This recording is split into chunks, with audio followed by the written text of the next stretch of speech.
Throughout history, whispers of an unseen world have tantalized the human mind.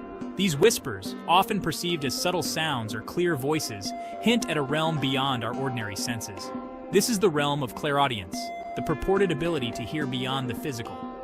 Clairaudience derives from the French words clair, clear, and audience, hearing, aptly describing this extrasensory perception. It suggests a heightened sensitivity, a tuning fork resonating with frequencies beyond the normal range of human hearing. Clairaudience, however, is more than just enhanced auditory perception. It often manifests as a distinct form of inner hearing where voices, music, or sounds are perceived internally, not through the physical ears. These sounds can carry messages, guidance, or warnings, often attributed to spiritual entities, the deceased, or even aspects of one's own subconscious. Whether a whisper on the wind or a voice within, clairaudience offers a compelling glimpse into the unseen dimensions of human experience.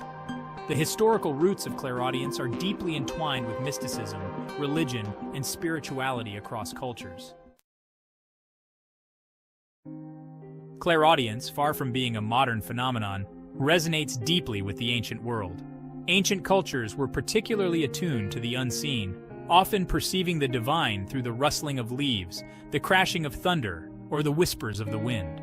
These cultures wove clairaudience into the fabric of their beliefs, shaping their understanding of the cosmos and their place within it. One of the earliest documented instances of clairaudience emerges from ancient Greece, where the oracle of Delphi, Pythia, served as a conduit to the god Apollo. Her pronouncements, often delivered in a trance-like state, were believed to be the words of the god himself, guiding individuals and shaping the course of empires.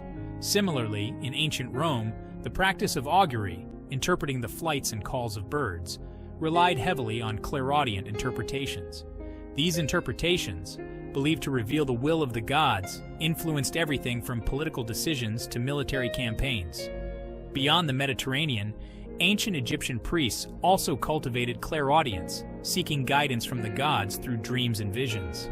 These priests acted as intermediaries, relaying divine messages to pharaohs and commoners alike. Across the globe, in ancient China, shamans and diviners practiced a form of clairaudience known as listening to the spirits. They sought guidance from ancestors and spirits, using their clairaudient abilities to maintain harmony between the living and the dead. These examples highlight the pervasive belief in clairaudience throughout the ancient world. It was not merely a curiosity, but a deeply embedded aspect of religious and cultural practices. Clairaudience served as a bridge between the tangible and the intangible, providing a means of communication with the divine, the deceased, and the forces shaping the world. These ancient echoes continue to resonate today, reminding us of the enduring human search for meaning and connection beyond the veil of the ordinary. As the ancient world transitioned into the medieval period, clairaudience remained a potent force, shaping religious experiences and influencing the lives of saints, mystics, and spiritual seekers. From the deserts of Egypt to the bustling streets of medieval Europe, individuals reported hearing the voice of God, conversing with angels, and receiving divine revelations through clairaudient experiences. These experiences, often accompanied by visions and mystical states, solidified their faith, guided their actions, and inspired countless followers.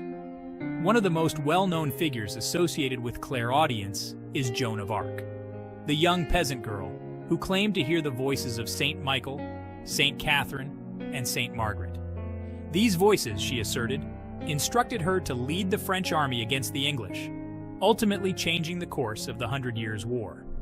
While Joan's claims were met with skepticism and accusations of heresy, her unwavering belief in her clairaudient experiences cemented her status as both a national heroine and a Catholic saint. Another prominent example is Hildegard von Bingen, the 12th century Benedictine abbess, composer, and polymath. Hildegard experienced vivid visions and clairaudient communications throughout her life, which she attributed to divine inspiration.